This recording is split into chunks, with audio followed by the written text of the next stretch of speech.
హరే కృష్ణ. అందరికీ కూడా మన తెలుగు గీత కార్యక్రమానికి స్వాగతం అండి.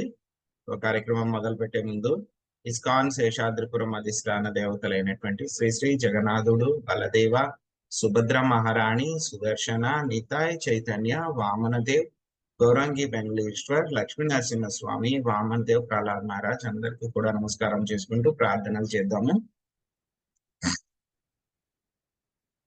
ఓం జ్ఞానాతిమిరాంధస్య జ్ఞానాంజనశలాకయా చక్షురున్మిలితం యేన తస్మై శ్రీగురవే నమః. నమో ఓం విష్ణుపాదాయ కృష్ణప్రష్టాయ భూతలే శ్రీమతే భక్తివేదాంత స్వామినితి నామినే. నమస్తే సరస్వతే దేవే గౌరవాణి ప్రచారిణే నిర్విశేష శూన్యవాది పాశ్చాత్య దేశతారిణే.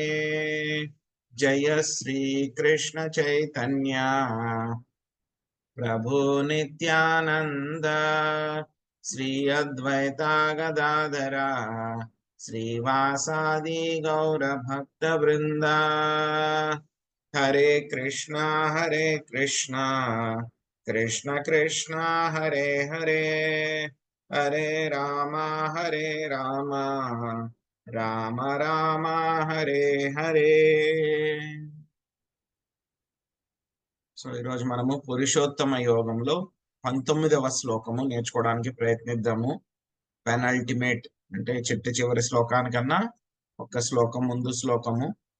సో 20వ శ్లోకంలో స్వామి ఫలశ్రుతి చెప్తారు, కానీ కన్క్లూడింగ్ శ్లోకం అయితే కనుక ఈ శ్లోకమే అన్నమాట. స్వామి ఏం చెప్తున్నారో చూద్దాము. యో మామేవామసమ్మూఢో జానాతి పురుషోత్తమం స సర్వవిద్భజతి మాం సర్వభావేన భారత.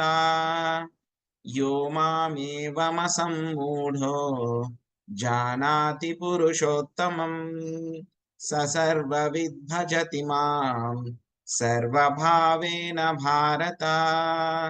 యో మామేవమసమ్మూఢో జానాతి పురుషోత్తమం స సర్వవిద్భజతి మాం సర్వభావేన భారత.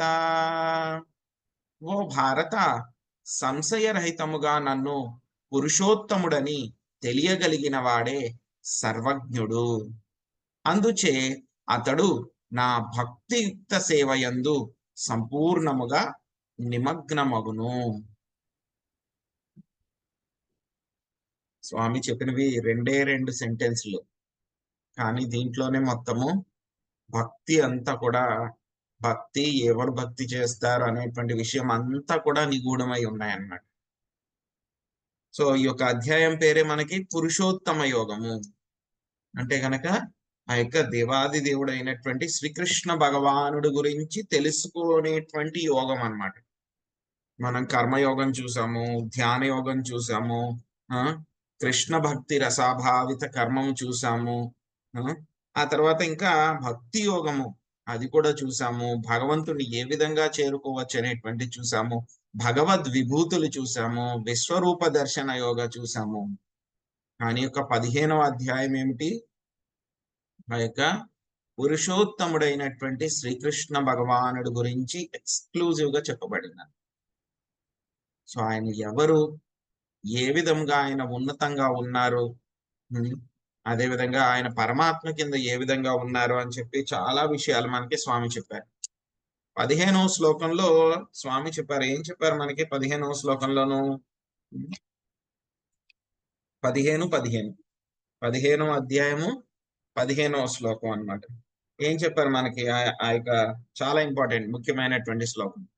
సర్వస్య చాహం హృది సన్నివిష్టో మత్త స్మృతిర్జ్ఞానమపోహనం చ వేదైశ్చ సర్వైరహమేవ వేద్యో వేదాంత కృత్వేద విదేవ చాహం. స్వామి ఏం చెప్తున్నారు?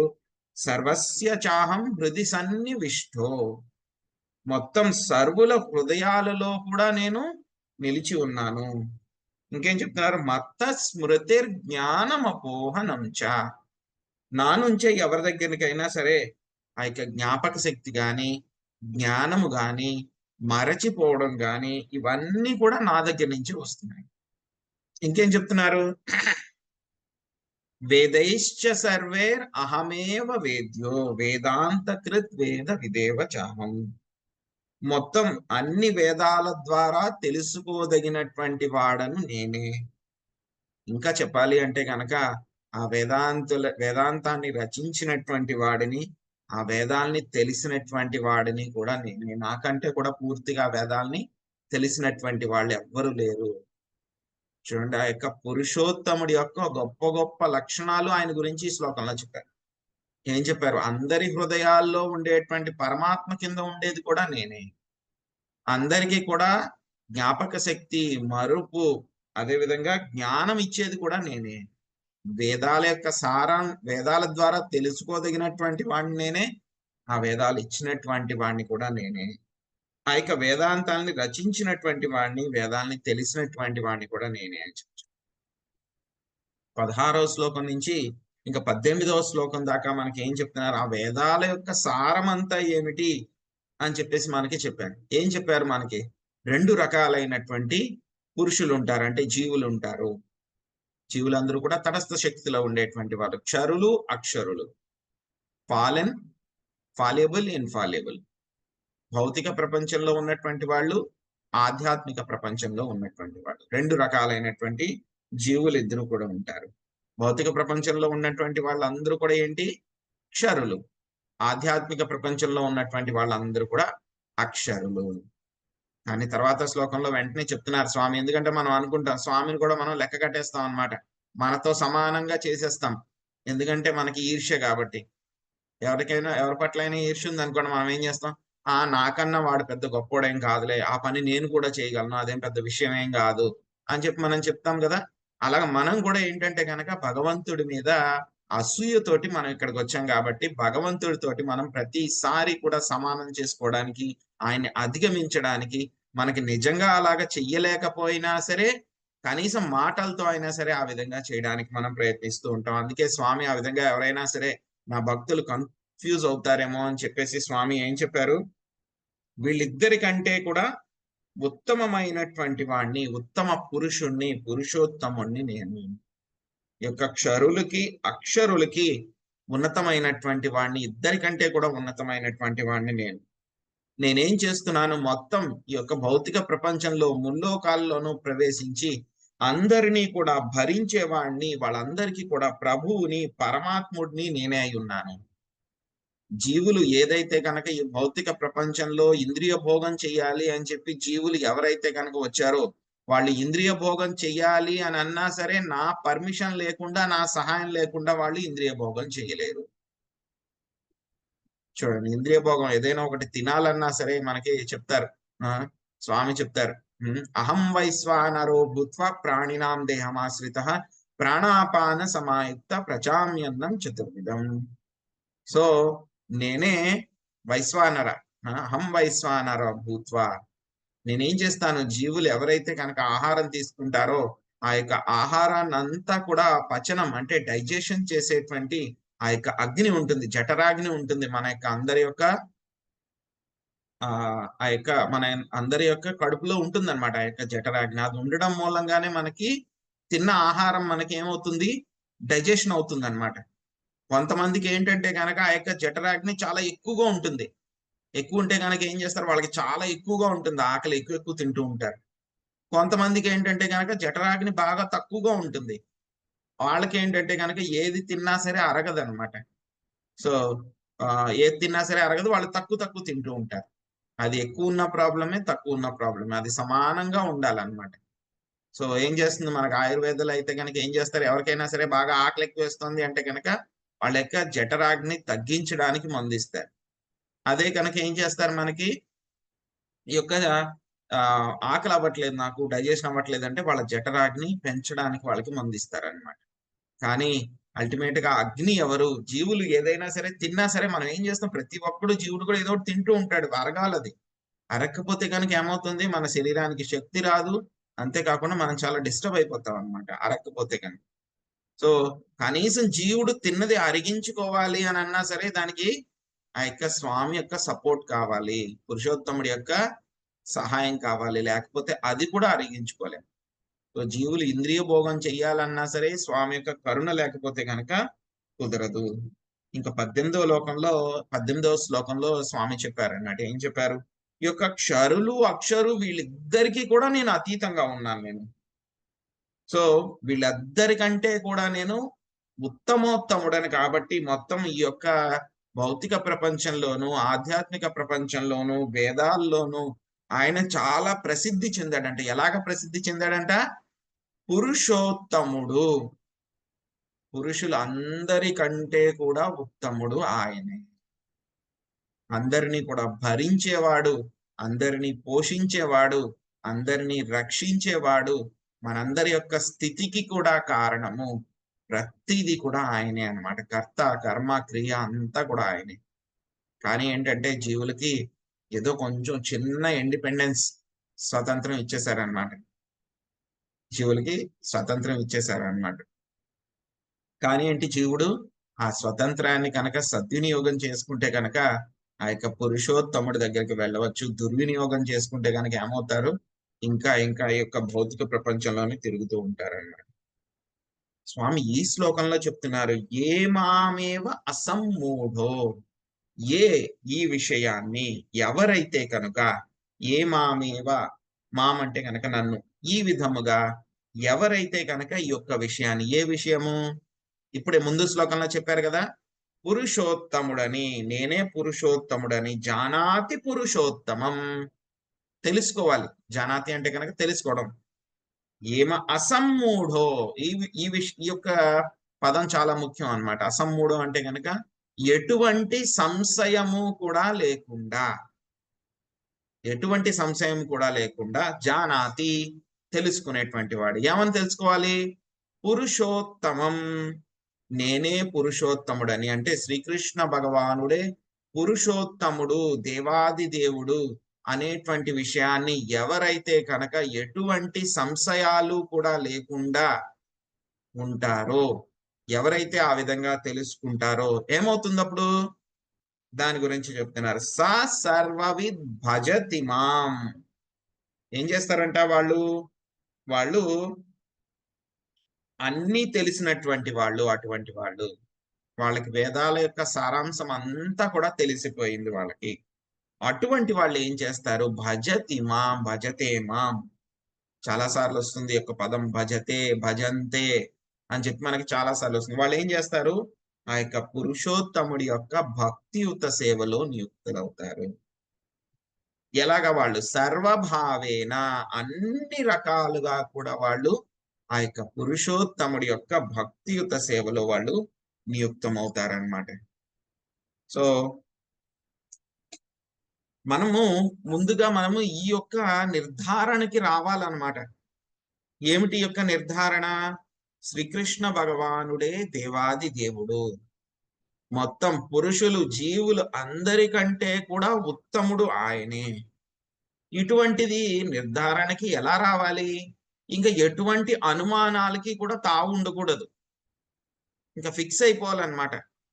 ఏదో కొంచెం ఇక్కడ విన్నాము కరెక్టే అని అనుకున్నాం, మళ్ళీ ఎవరైనా బయట వాళ్ళు వచ్చి లేదు పలానా వాళ్ళు ఇంకా గొప్ప, వాళ్ళని కూడా చేయొచ్చు అంటే కనుక మళ్ళీ మనం అటువైపు వెళ్ళిపోయి, మళ్ళీ కొన్నాళ్ళ తర్వాత అదేదో బాగాలేదని చెప్పి, నచ్చలేదని మళ్ళీ ఇటేపు వచ్చేసి, మళ్ళీ ఇటేపు వచ్చి కొన్నాళ్ళు అది కరెక్ట్ ఇది కరెక్ట్ అని చెప్పని అనుకుని మళ్ళీ వేరే చోటకి వెళ్ళిపోయి, వాళ్ళు పలానా వాళ్ళు ఏదో యోగా నేర్పుతున్నారంట, పలానా వాళ్ళు ఏదో మెడిటేషన్ చేపిస్తున్నారంట ఓం మీద అని చెప్పేస్తే మళ్ళీ అక్కడికి వెళ్ళిపోయి, మళ్ళీ అక్కడ కొన్ని రోజులుండి అది బాగాలేదని నచ్చుక మళ్ళీ ఇటు వచ్చి, సో ఇలా కాదు. ఎలా ఉండాలి అది? అసమ్మూఢో, ఎటువంటి సందేహాలు కూడా లేకుండా ఇంకా ఫిక్స్ అయిపోవాలన్నమాట, ఇంకా ఫిక్స్ అయిపోవాలి. సో పెళ్లి చేసుకునే వరకు కూడాను ఆ అమ్మాయి బాగుందా, ఈ అమ్మాయి బాగుందా, అక్కడ ఆ ఊర్లో అమ్మాయి బాగుందా అని చెప్పి ఇవంతా కూడా అటు ఇటే చూసుకోవాలి, తప్పలేదు. కానీ ఒక్కసారి పెళ్ళైన తర్వాత ఏంటి, ఇంకంతే, జీవితాంతం కూడా ఆ భార్యతోనే ఆ అమ్మాయితోనే ఉండాలి. ఇంకా అటు ఇటు తిరిగి చూడకూడదు ఇంకా. సో అలాగే మనం కూడా ఫిక్స్ అయిపోవాలన్నమాట. ఇంకా మనం కూడా ఫిక్స్ అయిపోవాలి. ఏంటి, అసమ్మూఢో జానాతి పురుషోత్తమం. తెలుసుకోవాలి, శ్రీకృష్ణ భగవానుడే దేవాది దేవుడు, పురుషోత్తముడు. ఎవరో నేను చెప్పింది కాదు, ఎవరో నా పక్క వాళ్ళు చెప్పింది కాదు, మొత్తం వేదాల్లో అంతా కూడా చెప్పింది ఆయనే పురుషోత్తముడు అని చెప్పి ముల్లోకాల్లో అంతా కూడా ప్రసిద్ధిగాంచినటువంటి వాడు. ఆ విధంగా పురుషోత్తముడు అని చెప్పి నిర్ధారణకి రావడానికి మనందరికీ కూడా అర్థం అవ్వదని చెప్పేసి లీలా పురుషోత్తముడి కింద ఆయన వచ్చినప్పుడు శ్రీకృష్ణ భగవానుడు ఎన్నో ఎన్నో ఎన్నో లీలలు చేశారు. ఆయన ఆ యొక్క లీలలు శ్రద్ధగా అర్థం చేసుకుంటే చాలు ఆయన పురుషోత్తముడు అని చెప్పి. ఎందుకంటే కనుక ఏదో వేదాల్లో చెప్పారు, ఆ సెంటెన్స్ లో చెప్పారు, ఆ పదాలు మాకు అర్థం అవ్వు అంటే కనుక ఆయన చేసిన పనులైతే కనుక అర్థమవుతాయి కదా, ఆ లీలలైతే కనుక అర్థమవుతాయి కదా. ఆ లీలల ద్వారా అయినా సరే మనం తెలుసుకోవాలి, కన్క్లూజన్ కి రావాలి. ఏమిటి, శ్రీకృష్ణ భగవానుడు దేవాది దేవుడు, ఆయనే పురుషోత్తముడు. ఇంత విన్నా సరే ఇంకా చాలా మంది కన్ఫ్యూజన్ అయి ఉంటుంది, మేము పలానా వాళ్ళకి చెయ్యాలా పలానా వాళ్ళకి చెయ్యాలా అని చెప్పేసి. ఇంకా కన్క్లూజన్ కి రావాలి, స్టడీకి రావాలి. స్వామి చెప్పారు, ఏం చెప్పారు, బహునాం జన్మనాం అంతే జ్ఞానవాన్ మాం ప్రపద్యతే వాసుదేవ సర్వమితి సమహాత్మా సదుర్లభ. ఎవరైతే కనుక యోగులు ఎవరైతే కనుక వాళ్ళు ఒక నిర్ధారణకు వస్తారంట చివరికి. వాళ్ళు ఎప్పుడు వస్తారు, వాళ్ళు ఏదో 10 రోజులకో, నెల రోజులకో, ఏడాదికో, ఒక 10 ఏళ్ళకో కాదు నిర్ధారణకు వచ్చేటువంటిది. వాళ్ళు జన్మన, ఎన్నో జన్మలకి. ఎన్ని జన్మలు, స్వామి చెప్తున్నారు, బహునాం జన్మనాం, చాలా చాలా చాలా జన్మల తర్వాత ఏమవుతుంది, వాళ్ళు బహునాం జన్మనాం అంతే చివరికి జ్ఞానవాన్మాం ప్రపద్యతే. నిజమైనటువంటి జ్ఞానం కలిగినటువంటి వాడు ఏం చేస్తాడంట, శ్రీకృష్ణ భగవానుడి యొక్క శరణాగతి పొందుతాడు. ప్రపద్యతే మాం ప్రపద్యతే, శ్రీకృష్ణ భగవానుడి యొక్క శరణం పొందుతాడు. ఏమని శరణ పొందుతాడు, ఏ నిర్ధారణకు వస్తాడు, వాసుదేవ, శ్రీకృష్ణ భగవానుడు వాసుదేవుడు, సర్వమితి, ఆయనే సర్వము, ఆయనే సర్వకారణ కారణుడు, ఆయనే అందరికి మూలము, ఆయనే అందరికి కూడా ఆది మధ్య అంతము, అంతా కూడా ఆయనే అయి ఉన్నాడు. ఆయన లేని చోటు లేదు, ఆయన ఉండని ప్రదేశం లేదు, ఆయనకి తెలియనటువంటిది లేదు, తెలియనటువంటి విషయం లేదు. ఏ పని అయినా సరే, ఏ కార్యమైనా సరే, ప్రపంచంలో ఏది జరుగుతున్నా సరే అంతా ఆయన యొక్క పర్మిషన్ తోనే, ఆయన యొక్క అనుమతితోనే అంతా జరుగుతుంది. ఎవరైతే కనుక వాటిని అన్నిటినీ కూడా నడిపిస్తూ ఉన్నారో అందరూ కూడా ఆ యొక్క శ్రీకృష్ణ భగవానుడు నియమించినటువంటి సేవకులు. ఇటువంటి నిర్ధారణకి బహునాం జన్మనాం అంతే జ్ఞానవాన్ మాం ప్రపద్యతే వాసుదేవ సర్వమితి అనేటువంటి నిర్ధారణకి సమహాత్మ సదుర్లభ, చాలా చాలా సదుర్లభ. అటువంటి గొప్ప భక్తులు మహాత్ములు చాలా చాలా అరుదుగా ఉంటారు, చాలా అరుదుగా ఉంటారు. అటువంటి వాళ్ళు దొరకడము రావడం అనేటువంటిది ఇంకా చూసుకోండి. భక్తి అనేటువంటిది దొరుకుతుంది మనకి అనేటువంటిది, దొరుకుతుందంటే కనుక ఎంతో అదృష్టం చేసుకుని ఉండాలన్నమాట. సో మనకి శాస్త్రాల్లో చెప్తారనమాట, ఎవరైతే కనుక శ్రీకృష్ణ భగవానుడికి లేకపోతే కనుక ఆయన యొక్క అవతారాలు విష్ణుతత్వాలు ఎవరైతే ఉన్నారో వాళ్ళకి సేవ చేస్తూ ఉన్నారు అని అంటే కనుక వాళ్ళు అన్ని రకాలైనటువంటి విషయాల్ని కూడా వాళ్ళు దాటేశారు. వాళ్ళందరూ కూడా జ్ఞాన కర్మ ఇవన్నీ కూడా దాటేశారు వాళ్ళు. సకామ కర్మ, జ్ఞాన, ధ్యాన ఇవన్నీ కూడా దాటేసిన తర్వాత అవన్నీ కూడా ఫినిష్ చేసి వాళ్ళు వచ్చారు. అవన్నీ కూడా వాళ్ళు పూర్తి చేసుకుని వచ్చారు. చూడండి, భక్తి అనేటువంటిది ఎవరికైనా సరే ఈ భక్తి అనేటువంటిది దొరకలేదు అని అంటే కనుక వాళ్ళు దురదృష్టవంతులు. ఎవరికైతే కనుక భక్తి అనేటువంటిది దొరికింది, గురు కృష్ణ ప్రసాదేపాయ భక్తిలతా బీజ, చైతన్య చరితామృతాలో చెప్తారు, గురువు మరియు కృష్ణుడి యొక్క కృప వలన ఏం దొరుకుతుందంట? ఒక వ్యక్తికి యొక్క భక్తి అనేటువంటి ఒక సీడ్, బీజం దొరుకుతుంది. ఏం చేయాలి? దొరికిన తర్వాత వాడు, ఎవరికైనా ఒక మంచి విత్తనం దొరికింది అనుకోండి, వాడు ఏం చేయాలి? ఆ విత్తనానికి చక్కగా భూమిలో నాటాలి. పాతిపెట్టి దానికి చక్కగా నీళ్లు పోసి దాన్ని పెరిగేలాగా చేసుకోవాలి. కానీ విత్తనమే కదా, ఎంతో అరుదుగా దొరికినటువంటి విత్తనాన్ని ఏదో వచ్చిందిలే అని చెప్పి చూద్దాంలే అని చెప్పేసి దాన్ని సరిగ్గా పాతకుండా ఎక్కడో అక్కడ పడేసుకున్నాడు అనుకోండి, వాడికంటే దురదృష్టవంతుడు ఎవరైనా ఉంటారా? ఎవరు ఉండరు. భక్తి అనేటువంటి విషయం తెలుసుకుని భక్తి చేస్తే కనుక శ్రీకృష్ణ భగవానుడి యొక్క సాన్నిధ్యాన్ని, మన నిజధామమైనటువంటి గోలోక బృందావనం వైకుంఠ లోకానికి వెళ్ళవచ్చు అనేటువంటి విషయాన్ని కూడా తెలుసుకుని ఎవరైనా సరే శ్రద్ధ చూపించకుండా అశ్రద్ధ చూపిస్తూ ఇంకా భౌతిక పరమైనటువంటి విషయాలు, నేను అది సంపాదించాలి, ఇది సంపాదించాలి, ఆ పని చేయాలి, ఈ పనులు చేయాలి, ఆ బిజినెస్ చేయాలి, ఆ ఉద్యోగం చేయాలి, ఈ ధనం కూడబెట్టాలి అని చెప్పి వాటి వెంటే ఇంకా తిరుగుతూ ఉన్నారంటే, ఎందుకంటే ఇవన్నీ మనం ఎన్నో జన్మలుగా చేస్తూనే ఉన్నాం, లెక్కలేనటువంటి జన్మలుగా. అవి చేస్తూ ఇంకా ఇప్పటికీ కూడా మనకి దీని నుంచి తరుణోపాయం తెలిసినా సరే దాన్ని వాడుకోకుండా మళ్ళీ నేను ఇక్కడే ఉంటాను, ఇవే చేస్తున్నాను అని ఆ విధంగా ఆ స్థాయిలో ప్రవర్తిస్తున్న వాడిని ఏమంటారు? చాలా మహా దురదృష్టవంతుడు. దొరకనటువంటి వాడు దురదృష్టవంతుడే. ఇంకా తెలిసి బయటికి వెళ్ళొచ్చు అని చెప్పి తెలిసినా సరే ఉపయోగించుకోలేనటువంటి వాడు మహా దురదృష్టవంతుడు. అంతకంటే దురదృష్టవంతుడు ఇంకెవ్వరు కూడా లేరని. సో ఏమవుతుంది? ఎవరు ఈ విధంగా శ్రీకృష్ణ భగవానుడే పురుషోత్తముడు అని చెప్పి తెలుసుకున్నటువంటి వాళ్ళు ఏం చేస్తారంట?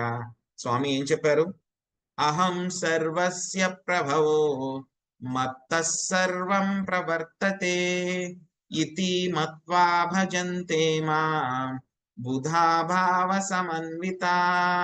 ఈ శ్లోకంలోనే చెప్పినట్లు స్వామి 10వ అధ్యాయంలో మనకి చతుశ్లోకి భగవద్గీతలో కూడా చెప్పారు. ఎవరైతే కనుక సర్వములైన ఆధ్యాత్మిక భౌతిక జగత్తులకు కారణభూతుడను, సర్వము నా నుండియే ఉద్భవించినది, ఈ విషయము నెలిగిన బుధజనులు నా భక్తి యందు నిమగ్నులై నన్ను హృదయపూర్వకముగా అర్చింతురు. ఈ శ్లోకంలో చెప్పిన విషయమే మళ్ళీ స్వామి ఇంతకుముందు 10వ శ్లోకంలో కూడా చెప్పారు మనకి. నేనే మొత్తం అన్నింటికీ కూడా మూలం అని చెప్పి ఎవరైతే గనక తెలుసుకుంటారో వాళ్ళు ఏం చేస్తారంట? హృదయపూర్వకంగా ఎటువంటి సంకోచాలు లేకుండా స్వామి యొక్క సేవలో వాళ్ళు నియుక్తులవుతారంట. మళ్ళీ ఏం చెప్తున్నారు? తేషాం సతతయుక్తానాం భజతాం ప్రీతిపూర్వకం దధామి బుద్ధియోగం తాం ఏన మాముపయాంతి తే. ఏమవుతుంది? ఈ విధంగా వాళ్ళు ఆ సేవలో నియుక్తులైతే కనుక, ప్రేమతో స్వామి యొక్క సేవలో ఎవరైతే కనుక ఆసక్తులై ఉంటారో వాళ్ళకి స్వామి ఏం చేస్తారంట? నన్ను అంటే కనుక భగవంతుణ్ణి చేరుకునేటువంటి, నన్ను అంటే కనుక అక్కడ స్వామి చెప్తున్నారు శ్రీకృష్ణ భగవానుడి, అంటే స్వామి నన్ను అని చెప్తున్నారంటే శ్రీకృష్ణ భగవానుని చేరుకునేటువంటి ఆ యొక్క తెలివితేటలను నేను ఇస్తాను వాళ్ళకి. సో భక్తి చేస్తే కనుక ఏమవుతుంది? మనకి 2 రకాలైనటువంటి గురువులు ఉంటారన్నమాట. ఒక గురువు మనకి బయట కనపడేటువంటి గురువు, మన యొక్క ఆధ్యాత్మిక గురువు, లేకపోతే శిక్షా గురువు. వాళ్ళు ఏం చేస్తూ ఉంటారు? మనకి బయట నుంచి మన కంటి ముందుగా కనబడి మనల్ని కరెక్ట్ చేస్తూ ఉంటారు. సో ఎప్పుడైతే కనుక మనము ఈ యొక్క ఆధ్యాత్మిక గురువుకి చాలా శ్రద్ధగా సేవ చేస్తూ వాళ్ళు చెప్పినవన్నీ కూడా పాటిస్తూ ఉంటే కనుక ఏమవుతుంది? కొన్నాళ్ళకి ఇంకొక గురువు కూడా మనల్ని సపోర్ట్ చేయడానికి వచ్చేస్తారు. ఎవరు? చైత్య గురువు. చైత్య గురువు అంటే కనుక మన అందరి హృదయాల్లో కూడా పరమాత్మ ఉంటారు కదా. మెల్లగా ఏమవుతుంది? మనం బాగా భక్తి చేస్తూ ఉంటే, గురువు చెప్పిన ఆదేశాలన్నీ కూడా పాటిస్తూ ఉంటే, సిన్సియర్ గా మనం భగవంతుణ్ణి చేరుకోవడానికి ప్రయత్నిస్తూ ఉంటే కనుక స్వామి యొక్క 10వ శ్లోకంలో చెప్పినట్టు, 10వ అధ్యాయం 10వ శ్లోకంలో చెప్పినట్టు స్వామి ఏం చెప్పారు ఇక్కడ? దదామి బుద్ధి యోగంతం ఏనమాం ఉపయాంతితే. నన్ను చేరుకోవడానికి వాళ్ళకి అవసరమైనటువంటి ఆ యొక్క బుద్ధి, తెలివితేటలు, ఇంటెలిజెన్స్ ఏదైతే కావాలో అవన్నీ కూడా నేనే ఇస్తాను వాళ్ళకి. మెల్లగా ఏమవుతుంది?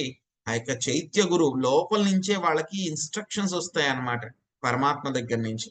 నువ్వు ఇది చెయ్యి, ఇది చెయ్యొద్దు, ఇది చేస్తే బాగోదు, ఈ విధంగా నడుచుకో, పలానా చోటకి వెళ్ళు, పలానా పని చెయ్యి అని చెప్పి లోపల నుంచే వాళ్ళకి ఏమవుతాయి, ఆదేశాలు వస్తాయి అన్నమాట. సో ఎందుకు మన యొక్క ఆధ్యాత్మిక గురువులు వాళ్ళు చెప్పేదంతా కూడా ఎందుకంత పర్ఫెక్ట్ గా ఉంటుంది, వాళ్ళు చెప్పేదంతా కూడా ఎందుకు జరుగుతుంది, వాళ్ళు ఎందుకు, వాళ్ళు మామూలుగా బద్ధజీవుల్లాగా మనలాగే ఉన్నా సరే వాళ్ళ యొక్క మాటలకు ఉండేటువంటి అంత శక్తి ఏమిటి, ఎక్కడి నుంచి వచ్చింది ఆ యొక్క ఆధ్యాత్మిక గురువులకి ఆ శక్తి, అందరికీ కూడా వాళ్ళు కృష్ణ భక్తిని పంచివ్వడానికి కావాల్సినటువంటి జ్ఞానం అంతా కూడా ఎక్కడి నుంచి వచ్చింది అంటే కనుక అది లోపల నుంచి వాళ్ళకి పరమాత్మ వాళ్ళని ప్రేరేపిస్తారనమాట. సో కాబట్టి వాళ్ళు మాట్లాడేటువంటి ప్రతి మాట కూడా చాలా పెర్ఫెక్ట్ గా ఉంటుంది. ఒకవేళ వాళ్ళు ఏదైనా మాట వేరే రకంగా చెప్పినా సరే శ్రీకృష్ణ భగవానుడు ఏం చేస్తారు, ఆ మాట పెర్ఫెక్ట్ అవ్వకపోయినా సరే దాన్ని పెర్ఫెక్ట్ చేసేస్తారు ఆయన. అంతటి శక్తి ఈ యొక్క గురువులకి ఉంటుందన్నమాట. ఇక భజతే అంటే కనుక ఏదో నాకు ఇష్టం వచ్చినట్లు నేను చేస్తాను అని కాదు. ఎలా చేయాలి మనం యొక్క భజతే అనేటువంటిది, మనము ఎవరైతే కనుక ప్రామాణికమైనటువంటి ఆధ్యాత్మిక గురువులు ఎవరైతే ఉంటారో ఆ యొక్క గురువుల యొక్క ఆధ్వర్యంలో మనం ఈ భక్తి అనేటువంటిది ఏంటంటే కనుక స్వామి ప్రభుపాద్ గారు ఎప్పుడు కూడా చెప్తారు, భక్తియుత సేవ. భక్తి అనేటువంటిది ఏంటంటే డివోషన్ అని చెప్పి చెప్పలేదు ప్రభుపాద్ గారు, డివోషనల్ సర్వీస్. సో భక్తి అంటే కనుక ఏదో కూర్చుని చేయటం కాదు, అది అలా చేయాలి, మనం ఎప్పుడు కూడా ఒక సేవాభావంతో చెయ్యాలన్నమాట. మనం జపం చేస్తున్నా, స్వామికి మనం పోగా తయారు చేస్తున్నా, ఏ పని చేస్తున్నా, మన ఇంట్లో పనులు చేసుకుంటూ ఉన్నా, ఉద్యోగం చేసుకుంటూ ఉన్నా, మన కుటుంబాన్ని పోషించుకుంటూ ఉన్నా, అవన్నీ కూడా ఎలా చేయాలి మనము, అవన్నీ కూడా శ్రీకృష్ణ భగవానుడి యొక్క సేవ అనేటువంటి భావనతోటి మనం చేయాలి. ఆ సేవ కూడా మనము ఆధ్యాత్మిక గురువుల యొక్క నిర్దేశానుసారం చేయాలి. ఇంకా ఏం చేయాలి, మనము ఆ యొక్క భగవద్గీత, శ్రీమద్ భాగవతము, స్వామికి సంబంధించినటువంటి విషయాలు ఏవైతే కనుక ఉన్నాయో వాటినన్నిటినీ కూడా మనము చాలా శ్రద్ధగా శ్రవణం చేయాలి. శ్రవణం చేస్తే గనక శృతి, సో ఎలాగ అర్థం చేసుకుంటాం ఆ యొక్క పురుషోత్తముణ్ణి మనము అంటే కనుక అది కేవలం మనము ఆ యొక్క పురుషోత్తముడు అయినటువంటి శ్రీకృష్ణ భగవానుడు గురించి శ్రవణం చేయటం ద్వారానే మనము అర్థం చేసుకోగలుగుతాం అన్నమాట. సో శ్రీకృష్ణ భగవానుడు గురించి, ఆయన్ని దొరకడము, ఆయన గురించి అర్థం చేసుకోవడం అనేటువంటిది ఎంత దుర్లభము అనేటువంటి విషయాన్ని నారదముని ప్రాచీన బర్హికి చెప్తారనమాట. నారద ప్రాచీన బర్హి సంవాదంలో వస్తుంది మనకి. శ్రీమద్ భాగవతంలో 4వ స్కందంలో 29వ అధ్యాయంలో 42 నుంచి 44 శ్లోకాల దాకా కూడా చెప్తారనమాట. సో ఏం చెప్తారు ఆ శ్లోకాల్లో అంటే కనుక, శ్లోకం నేను చదవట్లేదు కానీ బట్ దాని యొక్క తాత్పర్యం చదవడానికి ప్రయత్నిస్తాను. సో ప్రజాపతులందరికీ తండ్రి అయినటువంటి పరమ శక్తిమంతుడగు బ్రహ్మదేవుడు, శివుడు, మనువు, దక్షుడు వంటి ప్రజాపాలకులు, సనక సనాతనాది నైష్టిక బ్రహ్మచారి గణము, మరీచి, అత్రి, అంగీరుడు, పులస్త్యుడు, పులహుడు, క్రతువు, భృగువు, వశిష్ఠుడు వంటి ఋషులు, నేను అంటే కనుక నారదమని చెప్తున్నారు ఇది, నారదుడు, వేద వాంగ్మయంపై సాధికారముగా పలుకగలిగిన బ్రహ్మవాదులము. సో మాకందరికీ కూడా ఈ యొక్క వేదాల గురించి చెప్పగలిగేటువంటి శక్తి అంతా కూడా ఉంది. తపస్సు, ధ్యానము, విద్యల కారణముననే మేమంతటి శక్తివంతులం అయితిమి. అయినను ఎల్లప్పుడూ గాంచగలిగేది ఆ దేవదేవుని గూర్చి విచారణ చేసిన పిమ్మటయు మేము అతనిని పూర్ణముగా నెరుగజాలకున్నాము. ఒక నిమిషం అండి.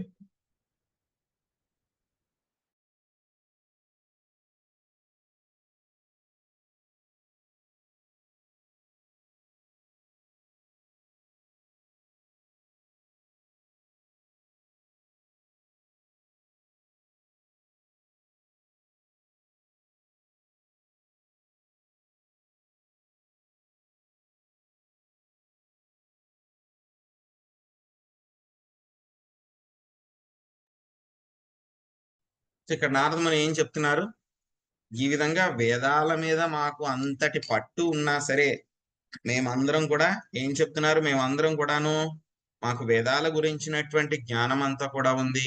మేము తపస్సులు, ధ్యానం ఇవన్నీ కూడా చాలా చేశాము. చాలా మేము వేదాల గురించి అంతా కూడా చాలా చక్కగా మాట్లాడగలము మేమందరం కూడాను. అయినా సరే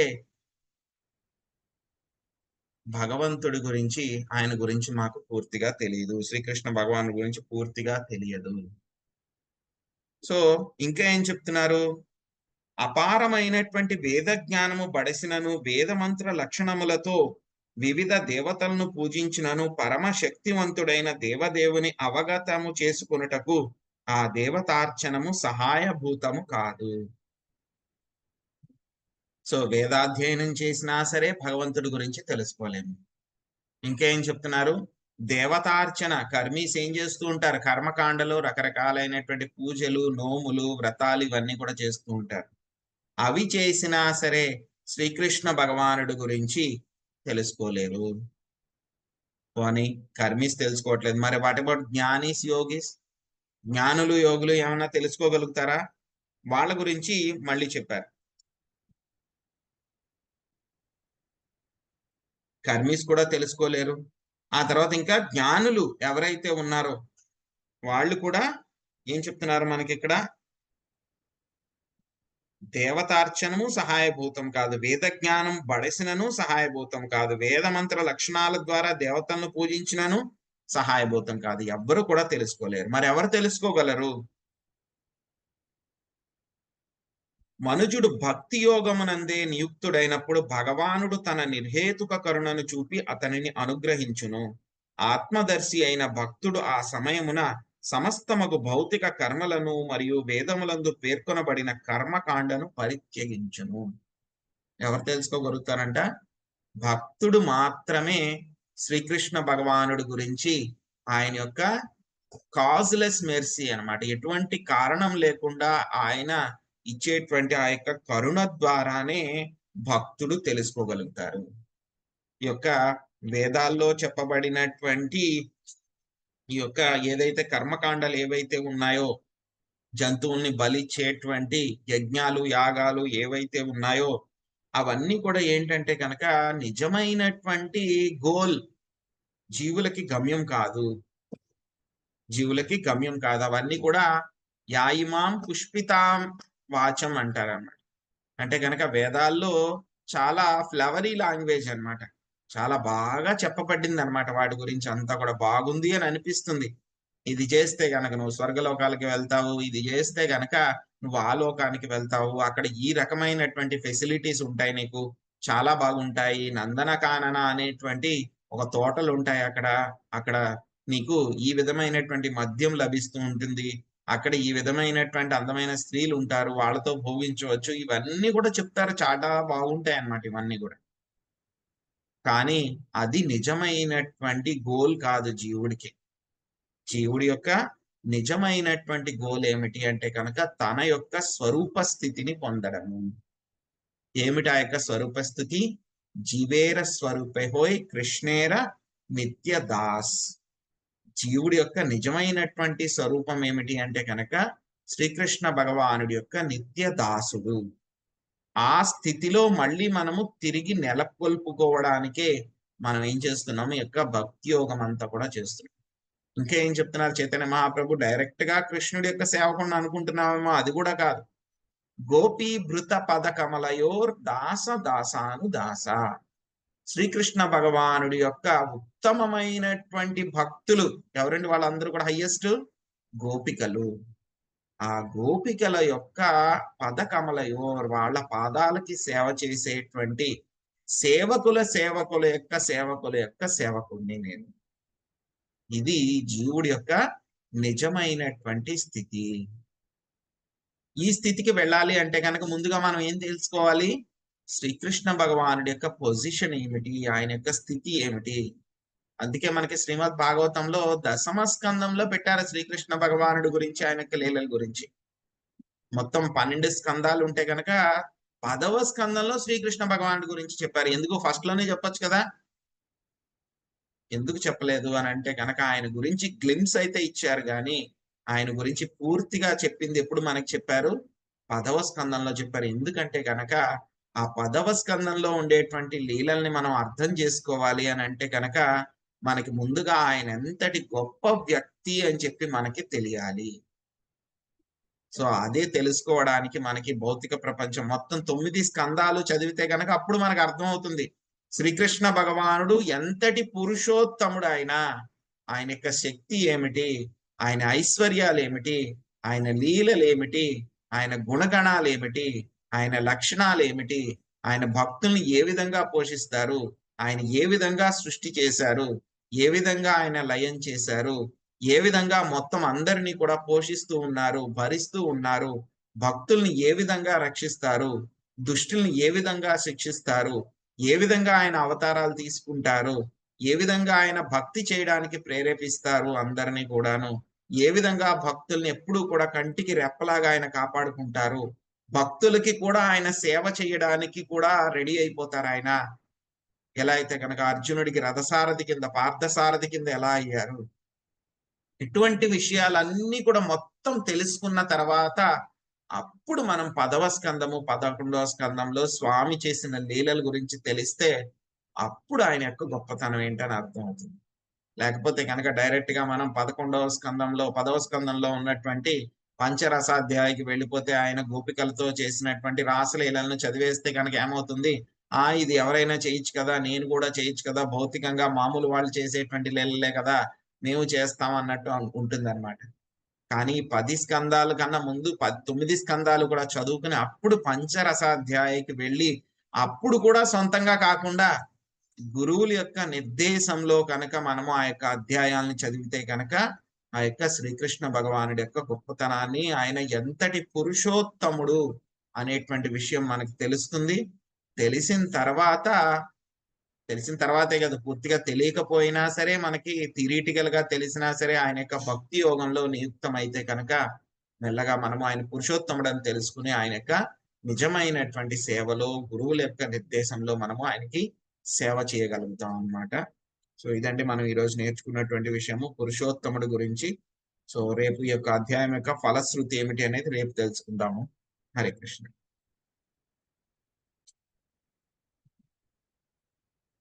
హరే కృష్ణ ప్రభుజీ. ప్రభుజీ అసలు ఎంత అద్భుతంగా ఉన్నాయి ప్రభుజీ. ఆయన మీద ఎటువంటి సందేహం లేకుండా దృఢ నిశ్చయంతో, విశ్వాసంతో భక్తి చేయాలి అని, అసలు ఆయన గుణగణాలు, ఆయన ఎంతటి ఉత్తముడు చాలా అద్భుతంగా చెప్పారు ప్రభుజీ. Thank you Prabhuji. హరే కృష్ణ. హరే కృష్ణ. గురువుల కృప.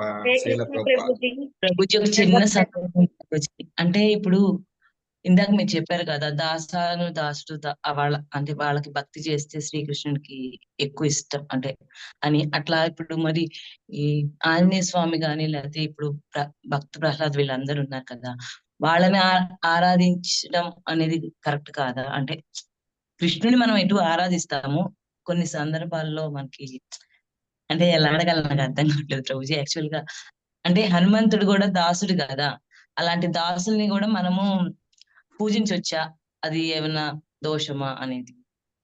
అస్సలు దోషమేం లేదండి. అసలు హనుమంతుల వారిని పూజిస్తే గనక రాముల వారు ఇంకా ఎక్కువ, ఆయనకి పూజ చేసిన దానికన్నా హనుమంతుల వారికి పూజిస్తే గనక ఇంకా చాలా సంతోషపడతారు.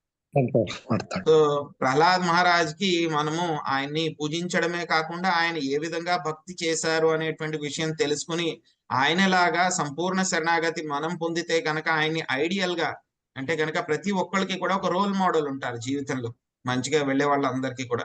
కొంతమంది ఏంటో సినిమా హీరోలు పెట్టుకుంటారు, కొంతమంది లేకపోతే కనుక ఎవరు పొలిటీషియన్స్ ఎవరినో పెట్టుకుంటారు, లేకపోతే కనుక కొంతమంది వాళ్ళ కుటుంబంలో ఎవరో వాళ్ళ తాతగారు ఎవరో ఉండుంటారు వాళ్ళని పెట్టుకుంటారు. ఇలాగ వీళ్ళందరినీ కూడా రోల్ మోడల్స్ కింద కాకుండా మనకి రోల్ మోడల్స్, భక్తులకి రోల్ మోడల్స్ ఎవరు? మహాజనులు, 12 మంది గొప్ప భక్తులు.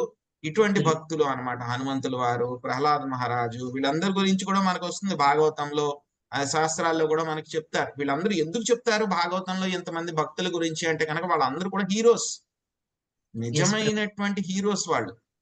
సో వాళ్ళని మనం ఆరాధించాలి. వాళ్ళని ఆరాధిస్తే గనక వాళ్ళు ఏ విధంగా చేశారు, వాళ్ళ యొక్క అడుగు జాడల్లో, వాళ్ళు చేసినట్లు కాకుండా వాళ్ళ అడుగు జాడల్లో కనుక వాళ్ళు చెప్పినటువంటి పద్ధతులను పాటిస్తే కనుక మనం కూడా వాళ్ళలాగే శుద్ధ భక్తులము అయిపోతాం అన్నమాట. ఓకే. సో వాళ్ళని ఆరాధించడంలో, పూజించడంలో ఏ దోషము లేదు. ఇంకా చెప్పాలంటే గనక చెయ్యాలి. ఇంకా ఏంటంటే గనక గురువు ఎవరైతే మన గురువు ఉంటారో, మన గురువులు వాళ్ళందరికీ కూడా ప్రాతినిధ్యం వహిస్తూ ఉన్నారనమాట. సో కాబట్టి గురువుని పూజిస్తే కనుక మొత్తం మిగతా దేవతలు అందరినీ కూడా పూజించినట్లు. గురువు యొక్క శరణాగతి చాలా ముఖ్యం. Thank you Prabhuji. ధన్యవాదాలు. హరే కృష్ణ ప్రభుజీ. హరే కృష్ణ దండవత్ ప్రభు. ప్రణామాలు. హరే కృష్ణ. హరే కృష్ణ ప్రభుజీ ఈ రోజు పారణ టైం కారణం మరి మీరు ఏ ఏరియాలో ఉన్నారు మాతాజీ? అది హైదరాబాద్. ఇంచుమించు అయితే గనక 9:30 లోపల చేసేయండి మాతాజీ. 9 లోపల చేయండి. 10 గంటల దాకా ఉంది. ఏ టైం వాళ్ళకైనా మేము ఢిల్లీలో ఉంటాం కాబట్టి మాకు 10 గంటల దాకా ఉంది. మీకైనా 9:30 లోపు చేసేయండి. 9 లోపు. 9 లోపు చేసేయండి మాతాజీ. 10 గంటల దాకా ఉంది. ఒక 10 నిమిషాలు అటు ఇటు అయినా సరిపోతుంది. हरे कृष्ण प्रभु जी, दंडवत प्रणाम। हरे कृष्ण। हरे कृष्ण प्रभु जी, दंडवत प्रणाम। हरे कृष्ण।